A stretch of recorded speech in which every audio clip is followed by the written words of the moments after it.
Good evening, everyone. It's a pleasure to see all of you here this evening for what I'm sure will be a remarkable and fascinating event. My name is Chris Boone. I'm the new-ish dean of the Saul Price School of Public Policy. I'm about 3 months in now. I was telling some folks earlier that my honeymoon lasted 1 day because I arrived on campus January 6th. And then January 7th, the fires hit. And then we've just had a recent fire here, metaphorical fire at USC dealing with budget cuts. So it's an interesting time. But you know what really keeps me going is the students, the faculty, the staff, the alumni, and the friends of this institution, which is really remarkable. I mean, people that I run into all the time, I've met people who've been here 30, 40 plus years. And it's obviously a magical place that people feel a deep sense of attachment to. And I know that with all of that loyalty, with all of that sort of fire in the belly that comes along with being a Trojan, that it doesn't matter if we're hit with fires or hit with budget cuts, we're going to continue to be successful. We're going to continue to meet our mission. So this wasn't part of my remarks, but I just wanted to let you know that I'm not quitting, I guess, is the short answer. All right. Yeah, fight on, exactly. Thank you. So George Washington Leadership Lecture is a partnership between the Saul Price School of Public Policy and the George Washington Presidential Library at Mount Vernon. Since 2013, the partnership has explored the life and work of course, the founding father, George Washington, examining his leadership and legacy. The lecture was established through a generous gift from the Borthwick family. Mary Beth Borthwick is a USC alum who also serves as the vice regent for California to the Mount Vernon Ladies Association. Unfortunately, the Borthwick family cannot be here today, but we do thank them for their generosity. So let me actually ask you to applaud them that.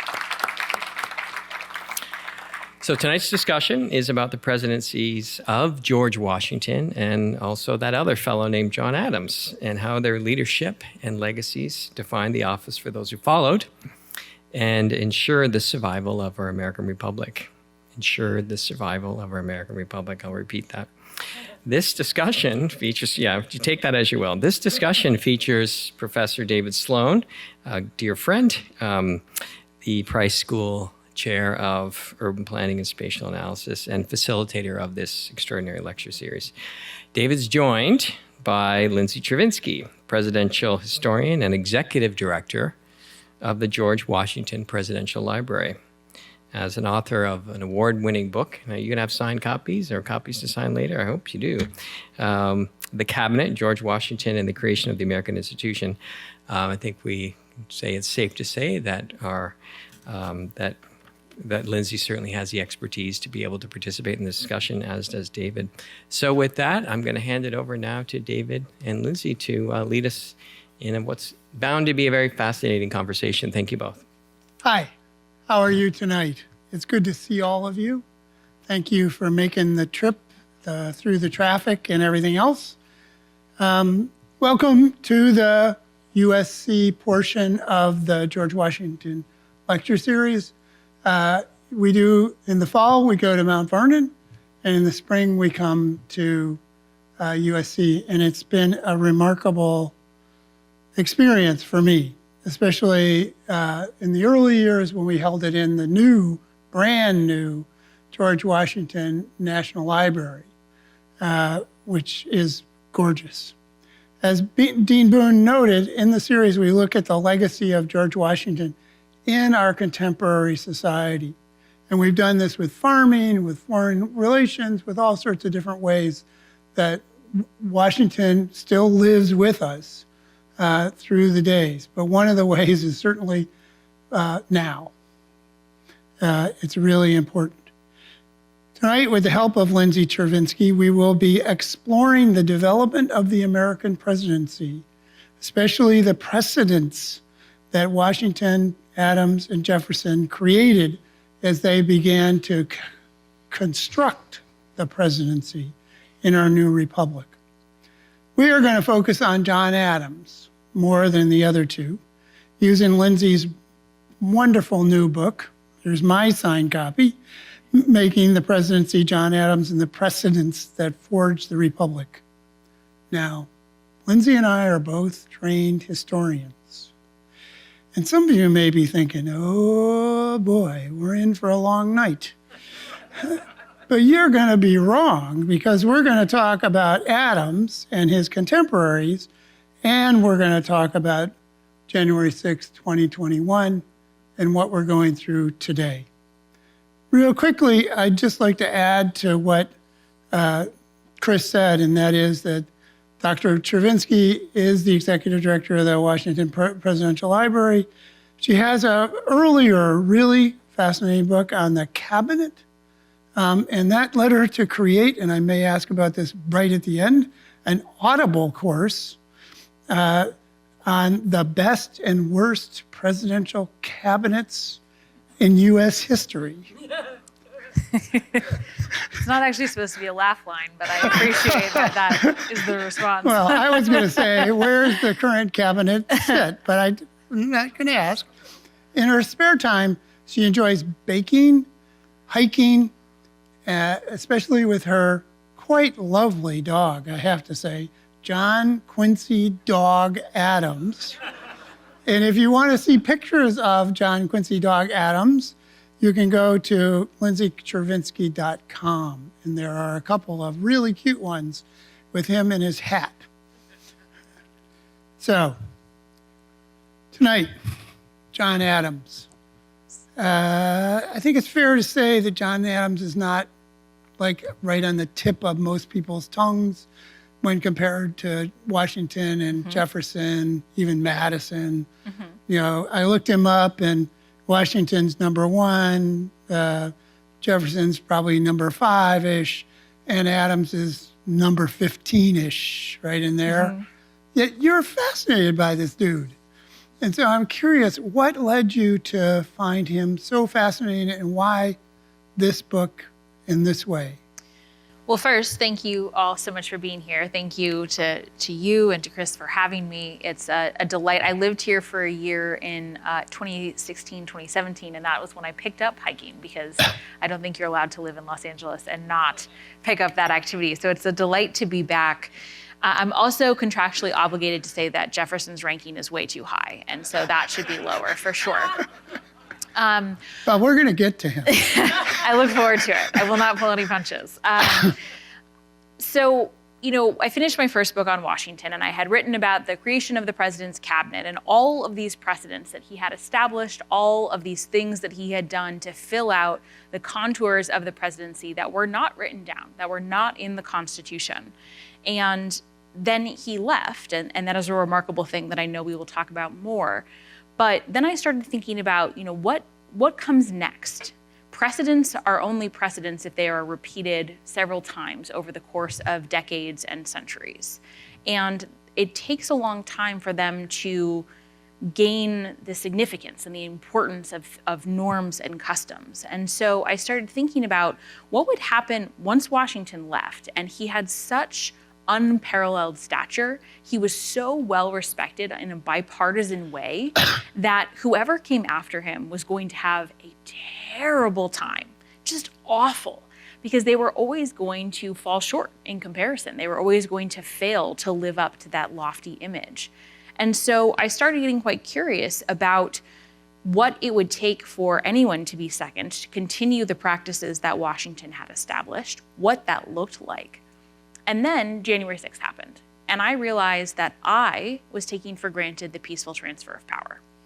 And if I was taking it for granted, having spent at this point over a decade studying American institutions and customs and norms and the Constitution, then surely others were too.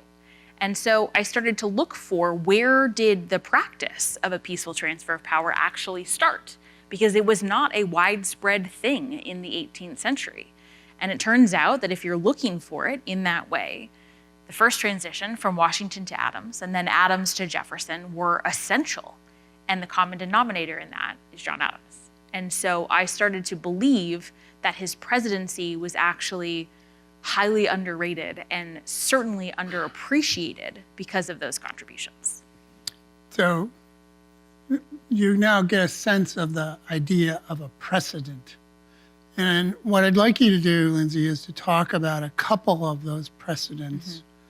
And if you could then move us a couple of 200 years, 225 years, to, how are those precedents threatened or upset or continued in the contemporary world? Absolutely. Well, the reason precedents are so important in our system is because initially, especially, much of the system was not written down. So the original Constitution was just over 4,000 words, which was one of the shortest written constitutions in the world. We've added about 3,000 words of amendments, but that's still one of the shortest constitutions in the world. And so what that meant was, especially if you look at the length of Article 2 in comparison to Article 1 on Congress, that much had to be decided outside of the official language of the Constitution. And even though Congress, especially early on, was actually quite productive and passed a lot of bills and legislation, there was still much that had to be fleshed out by the people actually in office. So some of the things, for example, that Washington did, of course, in addition to his 2-term precedent, he was the first president to exercise the veto. He was the first president to assert executive privilege. He didn't use that language. Eisenhower was the first president to call it that, but he essentially asserted the concept of national security and the importance of having a higher bar of secrecy for certain types of information. Washington established how the president would work with the other branches of government, not just the powers, because that was in the Constitution, but when you're exercising those powers on a day-to-day basis, what does that look like? That's not written down. So, but the problem with the precedents is Washington kind of established all those things. But if people hadn't repeated them, then they would have been interesting historical anomalies that maybe would have been in a footnote in a history textbook. Adams basically spent 4 years fighting to preserve the character of the executive branch the way that Washington had experienced it. So what he was saying is, I'm not Washington, but I'm going to use the powers of the presidency the same way. And he had to fight for it in a way that Washington did not. Now, for example, there are 2 precedents that I think are worth exploring, especially in the context of evolving American history. So the first I mentioned, Washington's use of executive privilege. When he did so in March of 1796 for the first time, his letter to Congress, it's available online, highly recommend reading it. It's one of my favorite Washington letters because he starts off the letter saying, I believe in the importance of congressional oversight. It is something that I have respected as president, and indeed he had complied several times with requests for information. However, this is a matter of diplomacy, and our allies need to understand that when we have conversations, that all of the contents of those conversations are not necessarily going to be made public. So in other words, sometimes when you're doing diplomacy, you need to keep the how the sausage is actually made secret because not everyone wants to see it. He said, so I am not going to pass over this information.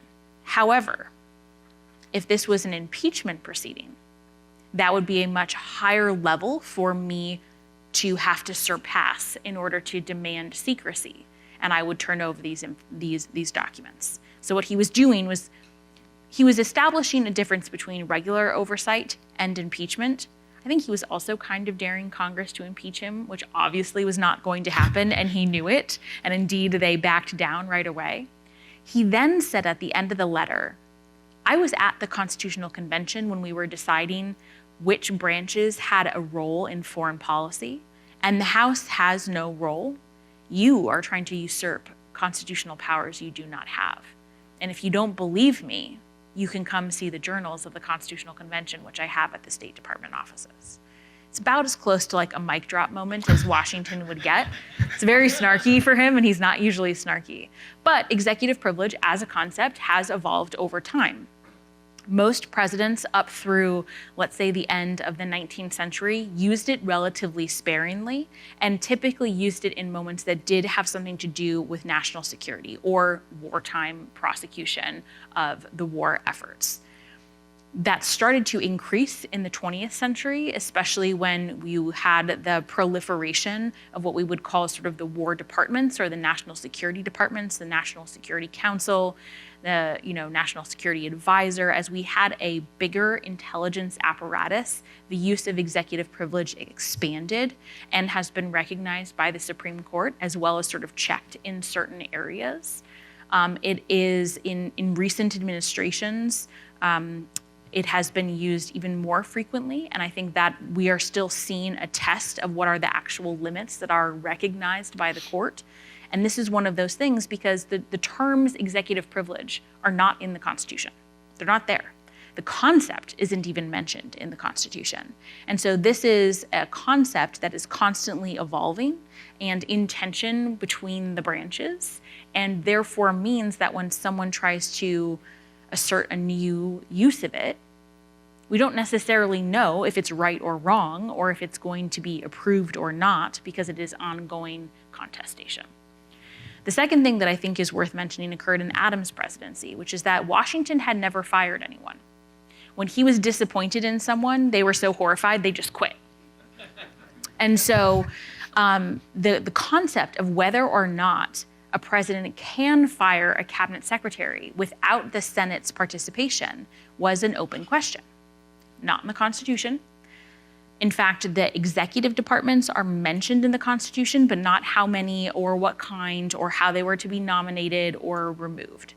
The legislation creating the executive departments was in the summer of 1789. Side note, the Congress of 1789 created the executive departments, passed the Bill of Rights, and created the federal judiciary in one summer. That's more than the regular Congress does now. Our standards have lowered a little bit for our expectations of productivity. I gave a talk to a number of congressional staffers, and I said that, and I just kind of sat there and looked at them silently, and there was a lot of nervous laughter about their activities.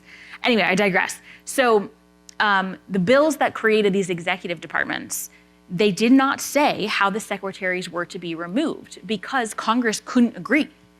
So they just punted on the issue, which meant that it was up for presidents to figure out when the issue arose. And Adams fired Secretary of State Timothy Pickering in May of 1800, was the first time a secretary had been fired.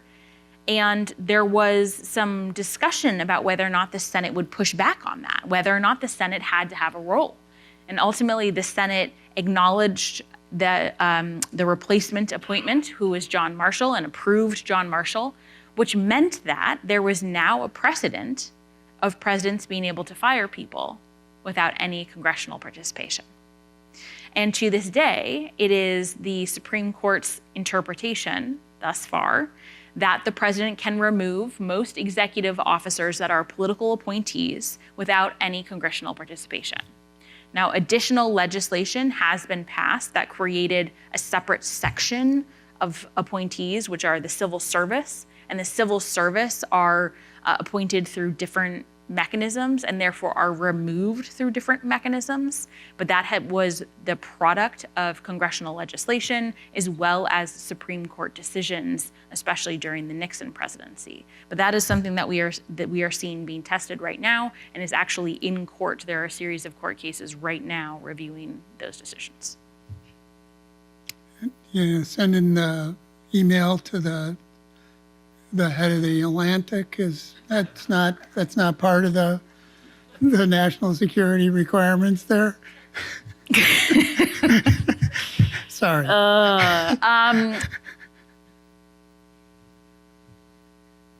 Yeah.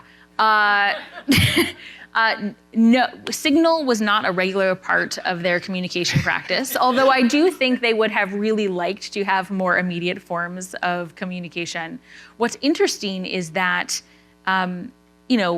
today we have a very regulated form of information. We have different classification systems. There's all of this structure that's in place. I think there are some good faith arguments that in some cases a lot of things are overclassified because it's easier to do it that way than to sort of quibble about what is and is not. But in Washington's presidency, when there was no classification system, Jefferson would regularly leak the contents of the conversations in the cabinet to James Madison to use in House debates. And everyone kind of thought the information was coming from him, but didn't know for sure. And it was a major political controversial moment. So the politicization of information is not new. It's just perhaps the form of the medium in which we are sharing it and whether or not we include reporters on those exchanges. I just want to point out, that's not the last time Thomas Jefferson's going to get beat up. He makes it so easy. Let's talk about the election of 1800, the election of Thomas Jefferson. I would say, I don't know if you like history, but her description of the election of 1800 is worth the price of the book. Because the election of 1800 is so important in American history for reasons that I'm going to let her detail. But it's also got so many side elements to it that most of you don't know because it's not in typical history classes. And one of those is Thomas Jefferson basically saying, I better win. Because if I don't win, I'm going to the barricades. I'm going to have a revolution. And so this idea, obviously reminds us of January 6th and President Trump's whole idea that if he lost illegally or illegitimately, and we see it in 1800, it doesn't come true because he does win, but it is amazing to read that passage in your book. So can you talk to us a little bit about the precedents that were set during this great drama of the presidential election where John Adams loses, Thomas Jefferson wins, and Aaron Burr is angry? So for some context, if I were to describe a decade to you that was characterized by pandemics, the threat of political violence, actual political violence, contested elections, foreign interference in elections, very intense partisanship, a lot of inter-party and intra-party fighting, weak parties that fueled really intense political rhetoric, concerns about immigration and xenophobia and citizenship and who belongs, who gets the right to vote and not vote. You might think I would be describing our current moment, but those descriptions would all apply to the 1790s, which makes this election, I think, so interesting and relevant for our current moment. In the lead up to the election, the way that the candidates were selected is both parties, and I say parties sort of reluctantly because they were not the massive apparatus that we see today. They were sort of baby parties or well-organized factions. They selected two candidates, and there was a gentleman's agreement about who was the presidential candidate. Each party selected two candidates. Yes. There was a gentleman's agreement within the party about who was going to be the presidential candidate and who was going to be the vice presidential candidate. But it wasn't, when the electors cast votes, there wasn't the clear ballot that we see today. Instead, each elector cast two votes, and one of the votes had to be for someone from outside of their state. And so both parties would pick someone, they would have a candidate from the north and a candidate from the south to try and have geographic representation. So the two Federalist candidates were John Adams and Charles Cotesworth Pinckney. The two Democratic Republican candidates were Thomas Jefferson and Aaron Burr. The election really started in the summer because each state got to decide how their electors were picked. Some had direct election for their electors, some had their state legislatures select them, and some had a mix. So that meant that the elections for the state legislature were very important because they had implications for who would actually win the presidential vote. So it started in the summer. There was these series of overlapping elections all the way up through the fall. By December 3rd, which was the last day for any of the states to cast ballots in their electoral college vote, it was pretty clear that the election was going to be intensely close. A couple weeks later, it was clear that Thomas Jefferson and Aaron Burr had won, and then they realized that Thomas Jefferson and Aaron Burr had tied. This was the first time there had ever been a tie of this sort. It was not intentional. It was very much a mistake. And so what that meant was, under the terms of the Constitution, the election was thrown to the House of Representatives. Now, the Constitution still says if there is a tie or a candidate does not get above a certain threshold, then the election goes to the House of Representatives. This also happened in 1824 and in 1876. Under the terms of the Constitution, each state then gets one vote. Not each representative, but each state. And you had to have, in 1800, you had to have 9 states in order to win. They did a quick sort of head count, and it was clear that Jefferson had 8 states, and the Federalists were going to back Aaron Burr, meaning he would then have 6 states because they thought he would be more malleable, and they would be able to extract promises from him. However, Congress was not gathering to actually start this voting process until February 11th. So between mid-December and mid-February, there were 2 months for the Federalists in particular to get up to all kinds of no good. And they came up with these schemes where maybe they would try and delay the election past March 4th, which was Inauguration Day, and they could appoint a temporary president who would be a Federalist and then call a new election, and this person would run as an incumbent. Or if that didn't work, they would try and squish Aaron Burr past Jefferson and make him president. Came up with all sorts of ideas. As they learned about these schemes, the Democratic Republicans called up the militias of Virginia and Pennsylvania, and they had them stationed on the edges of the state border, ready to march into Washington, D.C. if the Federalists actually tried any of these schemes. When local residents learned of these Federalist plans, they gathered outside of the Capitol where Congress had gathered, and they threatened to kill anyone who tried to take the presidency from Thomas Jefferson. Now, the French ambassador at the time said that the mob was 100,000 strong. 100,000 people didn't fit in Washington, D.C. at the time, so he was definitely exaggerating, but I think that it gets at his mindset of the idea that violence was very, very real, and he had every reason to be worried because the militias were ready to march into the city. And 50 years later, Albert Gallatin, who had been in the House, said that it was a very near thing to it being a complete bloody nightmare. Now, when Congress did gather to start counting the votes, they initially cast their ballot. Jefferson had 8 ballots, Burr had 6 ballots, so 2 states could not cast a vote because they were tied. So it was deadlocked. They cast another ballot, deadlocked. Another ballot, deadlocked. Another ballot, deadlocked. Within the first 24 hours, they cast 24 ballots, no movement. Over the next several days, they continued to cast ballots. They were not making any progress. And John Adams, who was in the White House, looked around him and recognized that this was a constitutional crisis. You didn't have an outcome. You weren't sure what was going to happen. There were militias on the border of the city ready to come in. And so he studied the Constitution, and he did something that we almost never celebrate in presidents. He exercised restraint. It's a much less sexy concept than winning the Civil War or winning World War II. But in a constitutional crisis, it's essential because he didn't actually have a role.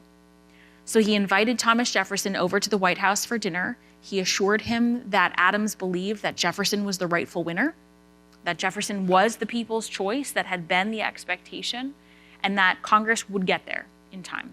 And when Congress got there, Adams would support that transition. That was a remarkable thing to do. This is the age of Napoleon, when people don't generally take defeat well. So finally, after several days of balloting, a couple of moderate members of Congress from both parties come up with a scheme to put an end to this deadlock, and they push it through. And what happens is that the Federalist from Delaware, who was the only member of the House, cast a blank ballot, taking one state out of Burr's column. The Federalists from South Carolina cast a blank ballot, taking another state out of Burr's column. And then the Federalists from Maryland and Vermont, which were the 2 states that were deadlocked, left the room so that their Democratic Republican colleagues could vote for Jefferson. Jefferson won on the 36th ballot and became the 3rd president of the United States. Once it was clear he won, Adams sent a bunch of information to Jefferson about which horses were in the stables, what carriages were in the stables, so that he wouldn't have to buy new things. Abigail introduced him to the White House staff so he could see who he might want to hire or keep on. And Adams instructed his cabinet secretaries to essentially give briefings to Jefferson about the state of each department, but long before it was required by statute. Then, on the morning of March 4th, on the day of the inauguration, Adams went home. And from Massachusetts, he wrote Jefferson a letter saying, "Everything is peaceful here. I wish you a safe and happy administration." Again, long before any of that was required. And I think the most important precedent that Adams established is that we expect there to be a peaceful transfer of power, but the people actually involved set the tone and the character of what that transition will look like. And he set the example of, I think, what we want each transition to look like. I mean, the story, she has this wonderful paragraph where Adams leaves the White House. He gets in a stagecoach. You know, he's not getting in some fancy carriage to take him back to Massachusetts. He's just getting in a stagecoach. And across from him is one of his dearest enemies. I mean, like someone he hates who hates him. And they sit there and go on their way to Massachusetts together on the stagecoach. Can you imagine anybody doing that today? Unimaginable. Well, it's particularly important because he came into the presidency in a private carriage. And so it was very symbolic to then be leaving the presidency in a public stagecoach, because it's a symbolic representation that for all of the powers of the office, once you leave it, you are a citizen just like anybody else. And Washington had established that as well when he attended Adams' inauguration. He walked out of the room behind Adams. And it was probably the first time in 2 decades he had walked out of a room behind another man. And it was a very important symbolic demonstration that they were keenly aware of showing to the American people so that the American people could be taught how to do this process. So let's jump a little time to January 6, 2021. And at some level, we're back into this constitutional crisis where a president has basically said, I refuse to accept what has happened. Mm-hmm. And how do we get through that constitutionally? Mm-hmm. Rather, I mean, I'm not particularly interested in bluster and, mm-hmm. But how do we as a group, as a nation, make it to Joe Biden? So I think there are a couple of important sort of historical moments I want to pull out. What was so important about the election of 1800 was that a couple of people made the decision to put the Constitution above their own political or partisan interests. And I define that as civic virtue. Civic virtue is the act of recognizing that the survival of the Republic and the Constitution is more important than yourself. And in moments where we have had constitutional crises, things like in the lead up to the Civil War, when the fate of Washington, D.C. and the armed forces in D.C. were sort of unclear because most of Buchanan's cabinet were from the South and had gone back home to join the Confederacy. There were some actions by a couple of people to ensure that safety in a moment of constitutional crisis. Another great example is the lead up to Watergate. What actually pushed Nixon out of office were a number of Republicans, including Barry Goldwater, going to the White House saying, you have to leave. And that was damaging to their party in the short term, although I would argue, just less than 10 years later, Ronald Reagan was back in the office. So doing the right thing is actually not long-term damaging to a political party's prospects, but it was putting the Constitution and the nation above their own short-term political interests. And in 2021, what I think we saw was a number of institutions, including the courts, did put the Constitution above their own partisan interests, although I know most judges try very hard not to think of themselves as Republicans or Democrats, but rather as impartial judges that view the Constitution as the most important thing. We saw a number of people who, again, names that usually don't make the history books, again, exercising civic virtue. And they did so by sharing information with their counterparts about national security, trying to ensure that handover of power actually took place. And oftentimes it is the names that you don't necessarily remember that are essential in those moments, because it's in some ways it's easier to fight a war because you have a very clear enemy. And it's very easy for people to gather together to fight the clear single enemy. It's a lot harder when you are in an unprecedented situation and the enemy is more intangible or the enemy is within. And in that moment, it is essential for people to exercise long-term vision. And I think that is what did get the nation through that moment, which was unprecedented. Even in 1860, the South accepted the result. Now, they seceded because they didn't like it, but they did accept the result, which is a very interesting distinction between that election in 2021. And so I think whenever we are having a moment of constitutional crisis, it requires citizens, even if they are not in positions of huge power, to recognize that the nation requires all of us to continue to choose to support and to fight for this thing. That we are very lucky that we have survived for 250 years, but the future is never guaranteed. And it does require constant choice to adhere to that future and to the Constitution. Yeah, it's I'm not a big Mike Pence fan, but I have to say he's one of those guys. It was a hugely important moment that he studied the history, he studied the position of vice president, he studied past transitions, and said that this is what the Constitution requires of me, and that in doing so was upholding his oath. Yeah. So let's push that a little further. I was going to go a different way, but I think this is a good spot. Today, Democrats view Republicans as authoritarian, and Republicans often view Democrats as socialist or elitist. In your book, The Federalist and Republicans, Democratic Republicans, imagine the other party as traitors. Mm-hmm. They really believed that they were a threat to American democracy. And as we're going to talk about in a minute, this led to the extraordinary and awful decision to do the Alien and Sedition Acts. But how can we compare the polarization of the 1790s with the polarization of today? I'll leave it at that. How can we do that? So it's actually quite similar in a lot of ways. And the reason it is similar is because of two key factors. We actually have very weak political parties. Strong political parties protect their members from primary challenges. They encourage people to make bipartisan compromise. They encourage moderation. They protect especially the more moderate voices. They weed out what we might call the crazies, because they are trying to protect the strength of the party. When you have a weak political party, and the 1790s is a great example, there have been other examples over the course of American history, you tend to see an increase in primary challenges.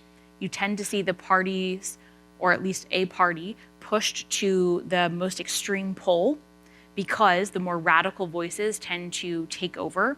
They increasingly demand more and more radicalization. They attack the moderate members of their party with almost more vociferous language than they attack the other party. We saw that with the Federalists in the 1790s. They referred to John Adams, after he pursued compromise and moderation, as an evil that had to be endured, president of their own party for pursuing diplomacy. And so as a result, you see a deterioration of the political climate and of the political culture because parties cannot protect a healthier climate. So I think we are seeing that in this moment right now. And the data in terms of primary challenges and the intensity of the rhetoric backs that up. The second piece is we are seeing in some ways, a replica of the press and media system in the 1790s. So in the 1790s, you had some newspapers that really did try and play it straight down the middle, who were not particularly political. But then you had very obvious pro-Federalist newspapers and very obvious pro-Democratic Republican newspapers. The difference in the 1790s is that everyone understood that that's how it worked. Everyone understood that there were these party papers and these party papers, and these were the ones that generally played it safe. What we are struggling with in our current moment is that a lot of people grew up with the Walter Cronkite form of journalism, where you had a journalistic ethos that was built on, trying to adhere to an agreed upon set of facts and the truth. And you understood that the people who were on your 3 TV channels generally could be trusted to do the right thing. Doesn't mean they always got it right. They made mistakes. All people do. But generally, they were trusted voices of authority. We no longer have that. There are people who I think are still trying to do that, but you also have people who are pursuing obvious political goals. And so it's actually a media literacy problem as opposed to a media problem itself. And so I think that's why we're seeing a lot of the same rhetoric that frankly would belong in the 1790s about the other party and how we think of people if they disagree with us. How do we get out of that? That's a good question. How did they get out of it in the 1790s? Well, it took a little while. I mean, and we'll talk about this in the next portion, the Federalists really overstepped, and they became so increasingly radical and so extreme that they became a smaller and smaller and smaller party and won a smaller and smaller vote share until they became basically irrelevant. And the Democratic Republican Party became a much broader tent and took in the more moderate members of the Federalist Party. I think that also, and this is really important, although the Democratic Republican Party won, they recognized how close everything had come to completely falling apart. And this is really essential, and I'm going to actually say something nice about Jefferson here. They all had skin in the game. They had either physically fought in the Revolution or they had been in Congress, and they understood how hard it was to create a new nation and how fragile it was. And so when they came really close to destroying it, they were appropriately horrified and took a step back. And so Jefferson, in his inaugural address, said, "We are all Republicans, we are all Federalists. And what divides us might be how we want to go about, pursuing a policy," I'm paraphrasing here, "how we might go about pursuing a policy, but all differences of an opinion are not necessarily differences in virtues or values." That was an olive branch. It was a concession. And that established, again, this precedent word, this concept that most presidents have adhered to, that the inauguration is an opportunity to try and heal wounds, to bring people together, to unify the American people, to put the fights of an election season behind you. And it requires intentional effort by both sides to do that. That is not what we saw in January. Not so much in January. It did not match up with the history parallels we have seen, but I think that is what would be required, is a recognition by both sides that it's time to put, fights behind us and move forward, and you would need that commitment from most people. The question is, which party is able to overcome their radicalization and the polarization, I guess? It's not necessarily which party is able to overcome the radicalization. I think it's more of a, in moments of victory, are people able to build a broad tent? And what we are seeing right now is, and this is largely because for structural reasons, Congress has abdicated basically all of its power and responsibility. And so what happens is when a new administration comes in, they try and get everything done super fast, and they tend to overstep or overreach, and then they're defeated at the midterms, or they lose their big majority at the midterms, and then we have a cycle of this again. So if you had a party that won and then came in and tried to build that broad tent to really appeal to most Americans, it would be a very interesting thing to see.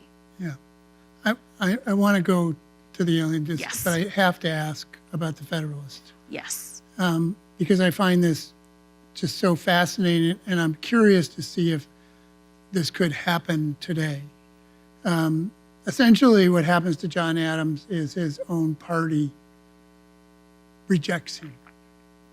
The most famous example of this, of course, is we have Adams being steady, patriotic, performing, and then you have the histrionic rants of Secretary of State Timothy Pickering, and I think that does rhyme with bickering, who just goes after him and tries to betray him in so many ways. And then we have our Broadway star, Alexander Hamilton, who hates Adams so much that he actually makes Jefferson president at some level, right? Yes, the Federalist Party undermined Adams' re-election campaign. Now, I should say not all Federalists. There were a lot of Federalists like John Marshall and Noah Webster of Webster Dictionary fame who were much more moderate, who did prefer Adams, but the most vociferous voices tend to get the most oxygen, including Alexander Hamilton. So they did significantly undermine his re-election campaign, and I think in a lot of ways, handed the victory to Jefferson. The amazing thing to me is, if you think about it, and they're almost killing their own party. Uh-huh. It seems like cutting off your nose to spite your face. Exactly. Mm-hmm. And so I was fascinated by that because I'm wondering if indeed either party, and I could pick on the Republicans, but I can pick on the Democrats. Either party is beginning to do that, where they're actually getting so into their own selves and fighting each other that this idea of a big tent is almost impossible for them to imagine. Well, historians are notoriously terrible future predictors. Oh, I'm not predicting. No. I tell people all the time, I look at the past, I don't look at the future. So I think we certainly could see the 1790s model where a party becomes increasingly extreme and basically disintegrates, which is what happens to the Federalist Party. Or we could see a situation that occurred in the 1850s where what was the large, big, broad Democratic tent then sort of splits, and you have the Democratic Party and a bunch of other factions that rebuild and form a new party to counter that, which was the Whig Party.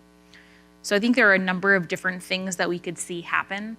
I think that until we have a significant structural reform at the state level and in the primary level, you're not going to have a third party because our system really defeats that. But that's about as far as I'm willing to extend my predictions because Lord knows I'm not good at it. Come on. Oh, terrible, terrible, terrible. Okay, I'm willing to accept that because when people ask me, I look at them and say, historian, forget it. I do want to talk about immigration, though, because immigration is such a hot-button issue today. It's been such a hot-button issue for so long, and it was in the 1790s a hot-button issue of very significant and still significance to us today. Because in 1798, the Federalists decide in Congress to pass the Alien and Sedition Acts, and John Adams, to, I hope, his great regret, signs them. Mm-hmm. And so let's talk about what were they? So what could you describe the intent of the bills? How did they affect the politics of the 1790s? And, we've actually seen them implemented in the last few weeks by the Trump administration to deport people from the United States. And so how have they hung on, even though most people believe, most historians agree almost unanimously, they were a bad decision in 1796?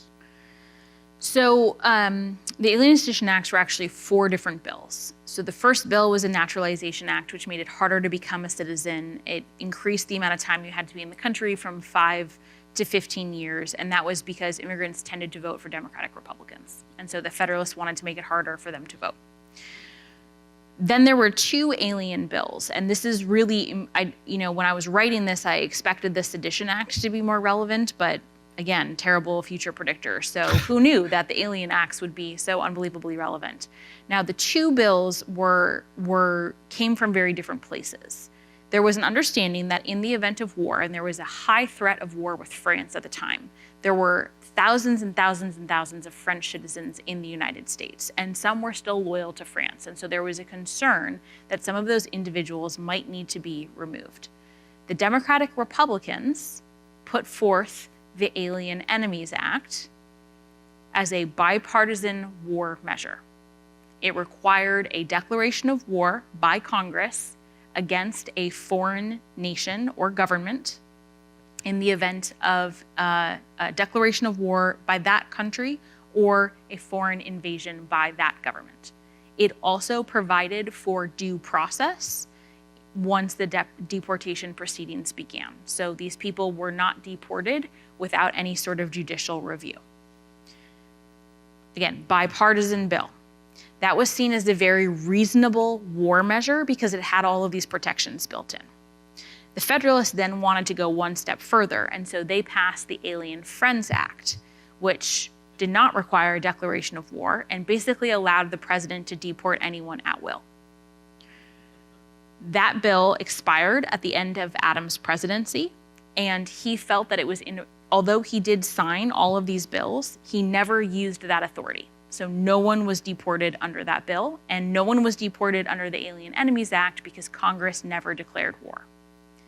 The last bill was the Sedition Bill, and the Sedition Bill made it a crime to criticize basically the president or Congress, notably leaving off the vice president, and what we would consider to be a gross violation of the First Amendment.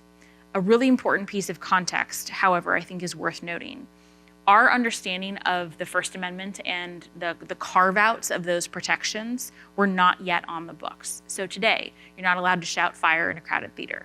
Speech that intentionally incites violence is not protected under the First Amendment. At the time, newspaper editors, the really partisan ones, were calling for violence, and there was violence in the streets. So there was a good faith fear about the use of political speech to undermine the nation. It was then used, however, by the Federalist Party for very partisan purposes. And the important lesson that I take away from that bill is that it's okay to be afraid of things. There are sometimes real things we should be afraid of. But what we can't allow to have happen is it for then to be picked up by our political party and used to try and defeat their political opponents, which is what the Sedition Bill essentially tried to do. Now, Adams did not ask for any of these bills. At the time, the president did not play a big role in starting legislation or, whipping votes or counting noses. He played no role in the passage. However, he did sign them. And when some prosecutions were made under the Sedition Bill, some of them he was pretty excited about because they were really mean to him. I believe he did come to regret that. He didn't write a whole lot about it, but he appointed people, including John Marshall, to positions of enormous judicial authority who had been very critical of the Sedition Bill. And he refused to promote those who were particularly heavy-handed in their prosecution of sedition prosecutions. So I think those actions suggest to me that there was some rethinking. Now, the sort of old generation of history said that the Sedition Bill was the reason that Adams lost the election. I don't think that's the case because the Alien and Sedition Acts can only have to be seen as one part of the Federalist agenda. The other two parts were they greatly expanded the army to respond to the threat of war with France from about 2,500 people to 50,000. And Americans did not like standing armies in 1798 any more than they liked them in 1778. And they passed very big taxes to pay for that army. And Americans did not like taxes in 1798 any more than they did in 1776, or I might suggest 2025. And so those three things, those three pillars of the Federalist agenda were not separated in the minds of the American people. They saw all of those as one large concentrated effort by the Federalist Party to crush the American people and their political opposition. What's interesting is that in their responses, they typically actually blamed people like Alexander Hamilton more than they blamed John Adams for those things, because it was understood that Hamilton was this very extreme voice kind of leading the party. But the party kind of went hand in glove together and Adams was dragged along with it. For today's purposes, the Alien Enemies Act is the one that is still on the books. It has been on the books since 1798. It has been invoked 3 times: the War of 1812, World War I, and World War II. Notice the important word in all 3 of those: war, because it still requires a declaration of war by Congress, and it still requires a war with a federal government of another nation. It also does still require hearings and due process for all of those that are to be deported. I don't think that's happening. Was there a declaration of war I missed? You know, I criticize Congress for not doing a lot, but maybe they snuck that one by me. To me, it's one of those things, as a historian, Alien and Seditions Acts, it's the first thing you learn. You read a book about it, you read another book about it, and then it pops up in the newspaper and you go, wait a minute, I read that book, and you got to have a war to do that. And we don't have a war. Well, I think the context of it is also particularly important. At the time, it was seen as a very reasonable measure because it had all of these protections in place. And it was supported by both parties because of all of those protections. And so I think that is the context that is missing. Let's just talk about that fear of war for a minute with France and how it really divided the country in a different way, and how Adams, in my opinion, made one of his greatest contributions to the United States and to history, which I'm trying not to pick on President Trump. I think it's too easy right now, but in some level, if you're gonna think about it, is there a real war about to occur?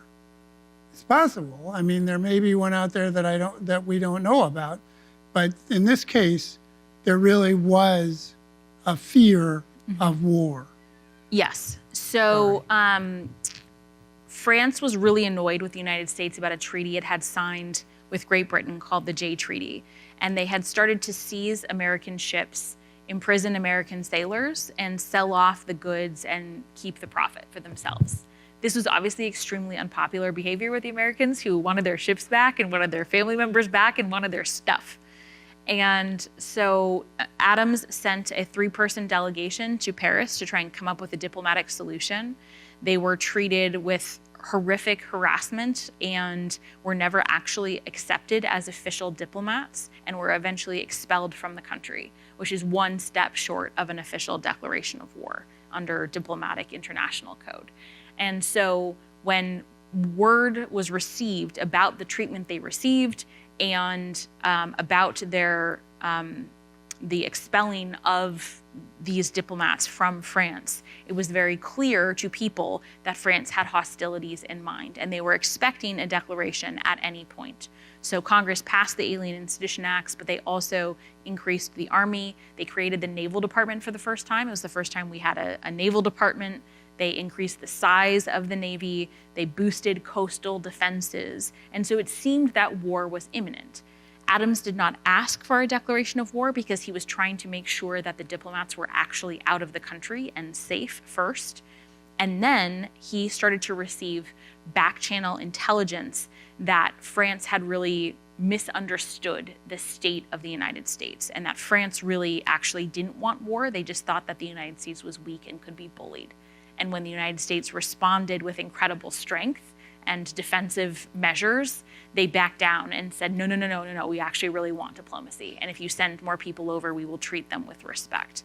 So Adams ultimately did send another peace delegation.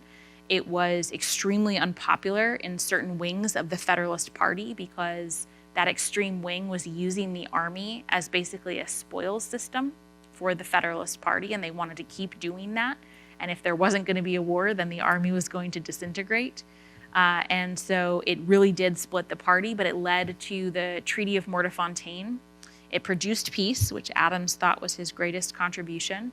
And the United States has been at peace with France ever since. It's one of our longest lasting peaceful relationships and one of the longest lasting in the world. Can we talk about the guy who thought we should go to war? That Broadway star again? You might need to be more specific. There were a few. Alexander Hamilton, yes. He actually pushed this very hard, the idea that the United States needed to go to war with France. And I was surprised in the book at how much so Alexander Hamilton is he's not in any political office. And he's out there, but he's really, in some sense, head of part of the Federalist Party. And he's really pushing this agenda in a way that really matters to Adams. And before he was a Broadway star, he was this guy who was trying, in some sense, to manipulate John Adams and failed.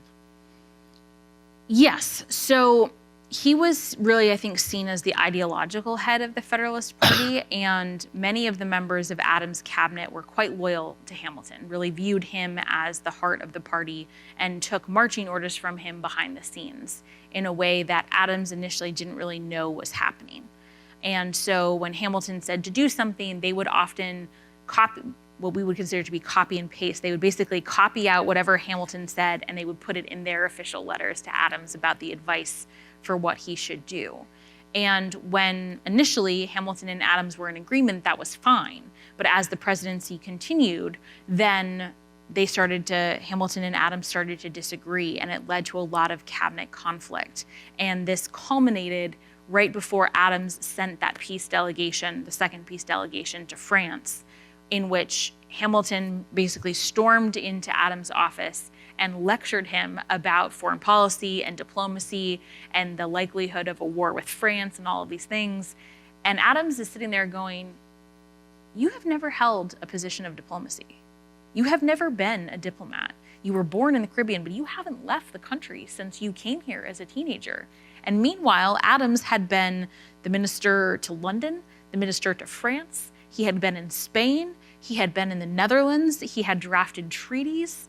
And he's basically sitting like, this upstart nobody is lecturing me on foreign policy. And he told Hamilton he was a fool, which Hamilton did not care for. And then he ignored him, which is the ultimate insult for Hamilton, and ultimately led to Hamilton writing this pamphlet decrying Adams and his presidency. But that split and the disagreement over the likelihood of foreign policy and what was going to happen was, I think, fundamental to the direction of Adams' presidency, was fundamental to the direction of the Federalist Party, and it, I think, shows Adams' political courage, the willingness to do what he thought was right, even if it made him unpopular, as well as one of his greatest contributions to the nation. So I'm going to ask you to ask questions in just a minute, but I have one last thing that I want to get out of this wonderful guest. At some level, Adams lost the election of 1800 for lots of different reasons, but one of them was that it took so doggone long for the treaty to get from Paris to the United States. And it showed up too late. It came after the election. And in some sense, time plays such a different role in politics of the day than today. You know, I made the joke about the email exchange that turned out to include a newspaper person who should not have been on the email exchange. But that's like this. I mean, it's literally instantaneous. And Adams lives in a period where it takes weeks to get a letter anywhere in the United States, and it takes months to get a letter from France or England. And time becomes so important to the way that politics works, that it in some sense shapes the politics. And now we're in a different time, and time has, again, you know, this president has tried to push everything as quickly as possible using time in a very different way. So can you talk a little bit about time then and now? Well, you said it very well. You know, I think one of the most interesting parts of the 1790s is just how long it does take for things to get from one place to the next. It took about 3 weeks for news to get from Georgia to what is now Maine. If you were lucky, you could get news from Philadelphia, where the seat of government was, to France in 4 weeks. And that was if all the conditions went right. The problem was when you were living in an era of war, oftentimes the ships carrying those letters would be captured or would go astray, or they would have to throw their letters overboard because they didn't want to be captured. So diplomats in Europe would send up to 6 copies of the same letter back to the government through different routes to try and ensure that one of them got to the president. So, you know, one would go through basically the fastest ship they could find. through the port on the coast of France. Another would go to London, and then they would send it back. Another would go to Lisbon, and then they would send it back. And so you have these networks of diplomats who are sending letters for each other. They're sending letters to each other. They're trying to get them back through the various ships. And in the waiting, if the letters were captured, that space would leave a lot of room for conspiracy theories. People would start to say, well, why aren't we getting this news? Other ships are coming in. Why aren't we hearing anything? And is it because people are acting badly? And that was very much something that emerged in the 1790s of that silence would be filled with other things. It also meant that the people who were on diplomatic missions had enormous agency and an enormous amount of flexibility over what they were trying to achieve, because they would go with instructions, but they couldn't call home and say, quick clarification about what you meant by this, or, well, they offered this, what do you think? They had to exercise incredible judgment, and that could either make or break careers depending on whether or not they chose correctly. And so the contingency of that timing, I think, is really interesting. We are dealing with the inverse, which is that because everything is so immediate and our news cycle is 24 hours, nothing lasts. And stories which would have been the big story of a presidency in the past last for a couple of days and then disappear, which is why, a lot of people have asked me, like, what do you think is going to rise to the top? It's like, I have no idea, because I think it's going to take us a while to assess the last several administrations and see what information actually really sticks. Thank you for being here tonight. I've been to all of these, and I think you're one of the most riveting speakers we've had. So thank you very much for that. If you were taking Abigail Adams and John Adams, Yes. and their efforts for independence, Yes. and Jefferson's efforts for independence, can you give me your kind of ideas about that? Mm-hmm. I mean, I have my ideas, and I think I know where you fall, but I just would like you to, because everyone thinks Jefferson was such a great writer, and the Declaration, but how would you compare their efforts? Sure. Well, thank you very much for saying Abigail and John, because it gives me an opportunity to say that the most fun part of this book is Abigail Adams, because everyone knows her, remember the ladies' letter, but that is really just scratching the surface. She was an incredible political mind. She was unbelievably astute and a phenomenal judge of character.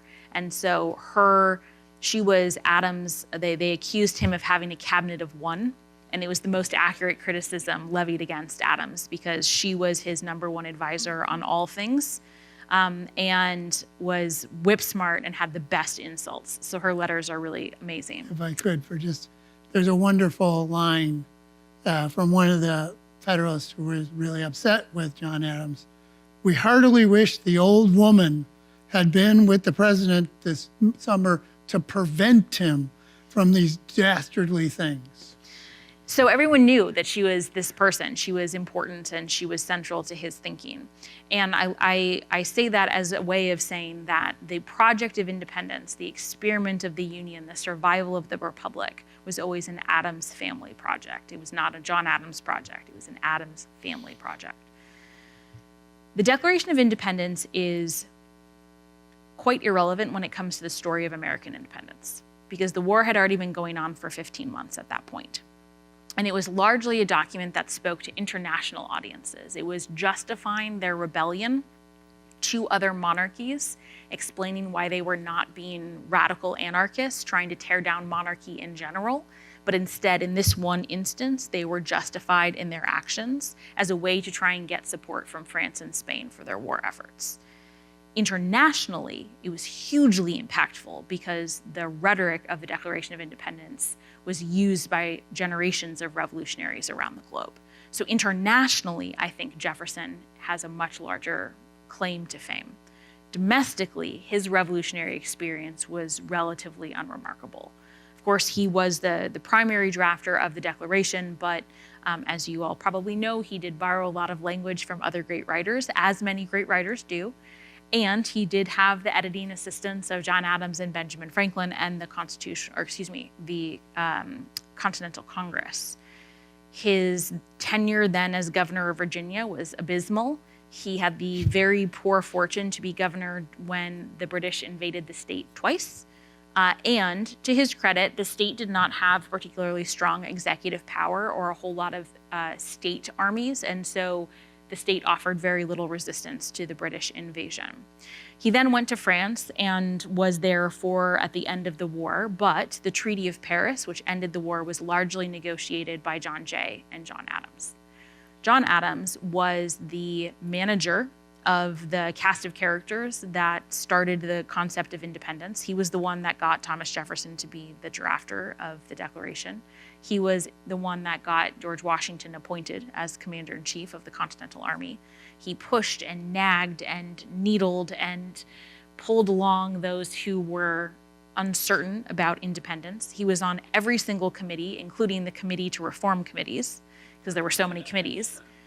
And then he was the drafter of the Model Treaty, which was the treaty that Congress created right after declaring independence to serve as a guide as a template for the treaties with other nations. And he negotiated a treaty with the Netherlands, which secured essential funds to buy the stuff they needed to actually win the war.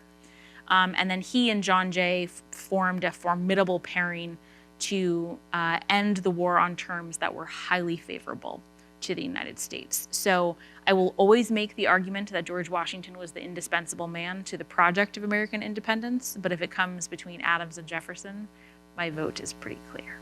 You compared modern political polarization with that of the 1790s, and you noted that in the 1790s, the wiser heads were able to step back from the adverse consequences of that polarization. To what extent does the electoral apportionment, the creation of safe left-wing and safe right-wing seats, result in the institutionalization of that polarization? That's an excellent question. So I think that our primary process and gerrymandering is one of the factors that has exacerbated our existing system, because in primary elections, especially if you have a gerrymandered district, the people who are most intense are going to be the ones that come out to vote. And the people who are most intense often tend to be the more extreme voices. So if you look at primaries, and this is not necessarily true of one party or the other, if you look at primaries and you look at the percentage of voters, it's a teeny tiny percentage of the party, and it's a teeny tiny percentage, an even smaller percentage of the overall American people. And it tends to be the people who are really strongly impassioned about what they think. And that does not produce candidates that are actually reflective of how most voters feel. There are a couple of really great reforms that actually can address some of this. So I am a big proponent of jungle primaries, which is basically a way of, rather than having a Republican primary and a Democratic primary, you have it all at once, and you have sort of a top two system that tends to produce more moderate candidates because you're pulling from multiple sides. I'm also a fan of forms of voting reform like ranked choice voting, because there have been studies that have shown in actual elections, like in Alaska, that if you have ranked choice voting, you are not just campaigning for the votes of your supporters. You are campaigning to be the second choice of your opponent's supporters, which means you're less likely to criticize them in horrific language because you don't want to alienate their voters. So it lowers the temperature, and it actually facilitates, I think, moderation and also compromise in a way that we are desperately in need of. So Alaska has that. It's how in the same election you have Lisa Murkowski elected to Senate. You had a very conservative governor, I forget his name, I apologize, elected at the same time, as well as Mary, I think Petrozola is her last name, elected to the House, who is a moderate Democrat on the same ticket in the same cycle. And so those are some reforms that I think could actually really help. Like to also offer solutions, not just talk about problems. Those are some solutions that I think are helpful. My name is Robbie. I'm a student right now at the USC Price School. And I've actually heard you on your podcast or on the podcast with Clay Jenkinson a bunch of times. It's who I'm going to go debate with tomorrow. So when I saw this, I was like, because I'm part of the program up in Sacramento, so I flew down for this. Oh my gosh, that's so lovely. So Thank you. I'm really excited to be here. But my question is, you're talking a lot about, you're defending Adams a lot. And history hasn't been kind to Adams, right? Even political history, right? After Adams, we had 3 consecutive 2-term Democratic Republican presidencies, right? So, and then the Federalist Party went away. So in your opinion, what could he have done to maybe maintain his party maybe longer? Because I think like the fact that the Federalist Party went away and you had just this dominance of Jefferson for 2 terms, Madison for 2 terms, Monroe for 2 terms, what could he have done? Because it's not until, folks like you write this book that people remember, like, he actually did some honorable things by showing restraint in the election of 1800, not putting up his candidacy, but really just helping Jefferson resolve it with Burr. What is your opinion on what he could have done? Well, first of all, thank you for being here. That's incredibly kind of you. I'm thrilled. I'm thrilled that you're here. So I think there are a couple of things. One was a structural thing he had no control of. So if the Constitution hadn't had the 3/5 clause, which gave boosted representation to states with large enslaved populations, Adams would have won the election of 1800. And a lot of the Southern representation in the presidency, Jefferson, Madison, Monroe, Jackson, Martin Van Buren was a Northerner, but was sort of seen as a Southerner. A lot of those election results were produced by the 3/5 clause. So it did definitely benefit the pro-slavery parties up to the Civil War. So that's one structural thing that he had no control over. However, Adams did not see himself as a party man. He saw himself as a president of all people, which is very admirable and is a quality we like, but is a demonstration of a problem with the presidency, which is that the presidency is actually 3 roles. It is the head of the executive branch, so it is managing those responsibilities. It is the head of state, but it is also a head of party. And oftentimes those 3 roles come into conflict with one another because it's really hard to be the head of state and the head of a political apparatus as well.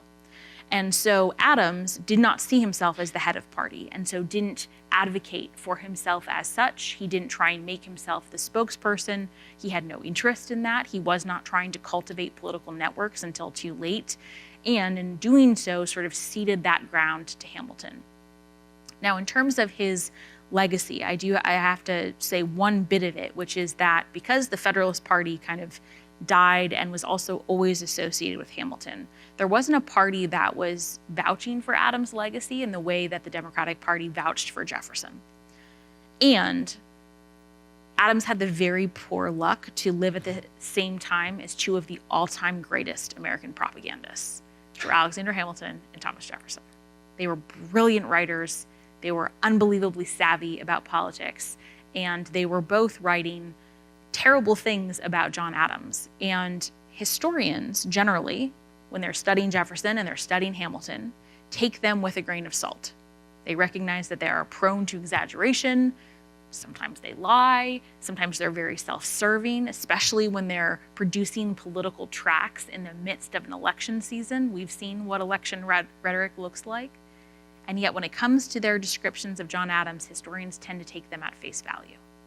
And I cannot figure out why.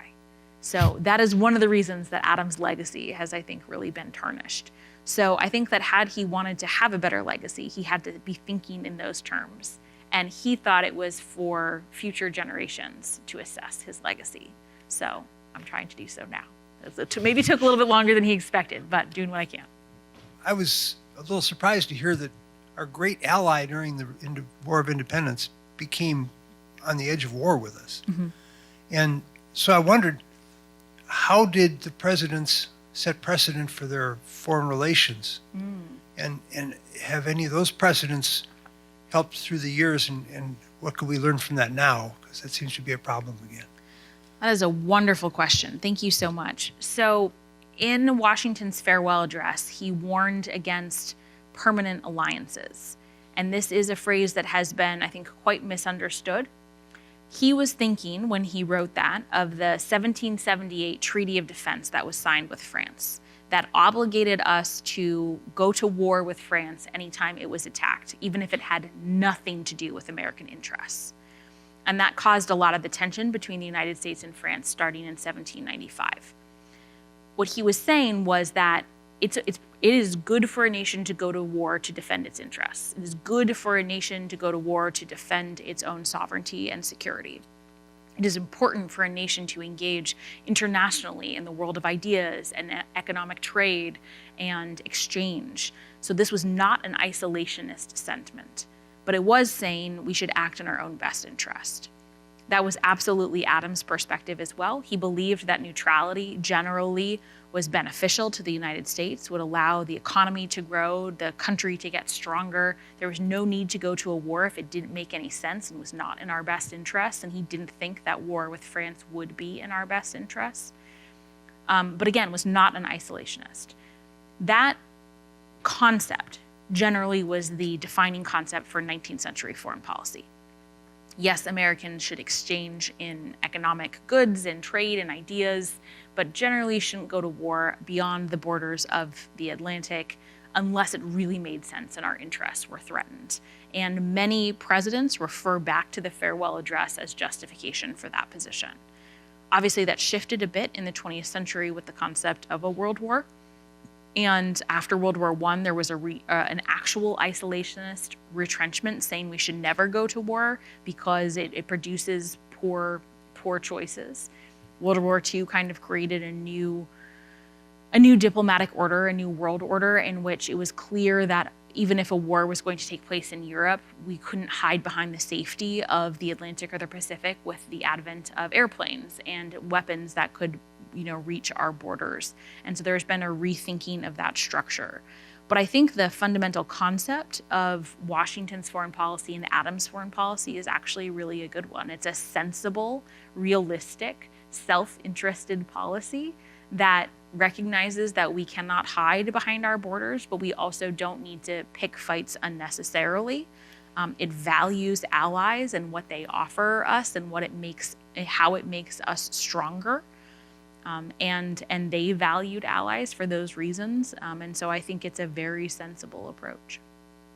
I will add the two things that happened that really pushed the polarization and made France more complicated. The French Revolution, which many Americans were terrified by, and then the rebellion in Santo Domingo, where the French lost their colony to the African slaves who became Haiti and Santo Domingo. Those two things made our relationship with France much more precarious because of the fear that they were more radicalized, if you will. I'm a student here, so this question is from that perspective. You mentioned that there's no trusted voices of authority in media. But you also mentioned there's some. So I was wondering, which are those and why do you think they're still trusted compared to the ones that are not? That's an excellent question. Well, I don't know if I would necessarily say that they're trusted. I think that there are people who are trying to operate in the journalistic ethos that emerged at the beginning of the 20th century. The idea that journalism is a profession, that there's a code of ethics, that there's an ethos that you are trying to follow. It became professionalized over the course of the 20th century. It really started with muckrake journalism, which uncovered abuses of child labor and food practices and was really essential in procuring a number of reforms. I mean, I think that there are a number of people who are doing really excellent work and who are really trying to share facts in a unbiased way. I would put at the top of that list people like Lester Holt. I think is pretty. He's not particularly, histrionic about how he is sharing facts. There, I think, are a number of great reporters who are doing really excellent investigative work and sharing that for places like the New York Times, the Wall Street Journal, while it's, and I think it's also really important to separate opinion pages from reporting. The Wall Street Journal has amazing reporting. I don't always think as highly of its opinion page, but the reporters themselves are doing incredible, incredible work. The challenge is that a lot of facts have become controversial, have become polarized, so that we are not operating under the same set of facts. And, so I think that has made it harder for good reporting to be done because things that people previously would have agreed upon, they're not today. And how, for me at least, that most fundamentally shows up is The peaceful transfer of power is Washington's best contribution. It's his greatest contribution. And what I like to say, although I'm not really supposed to say this, but I say it anyway, if that offends you, that's your problem, not mine. Thank you for applauding my snark. I appreciate it. So before I ask you to really thank Lindsay, I helped start this lecture series in 2013 by going to Mount Vernon and meeting with the ladies and talking about how we could make this happen. And tonight's my last one. I'm stepping aside for the next generation of Price faculty to do this. And so I'd like to just say thank you to all of you who've come so many times to this and have asked such great questions. And if there's people out there behind that camera at Mount Vernon in Virginia, they asked really great questions and all. And it's been just a great pleasure for me to do this. So thank you. And will you please join me in thanking Lindsay for this remarkable night? Thank you. Thank you to you.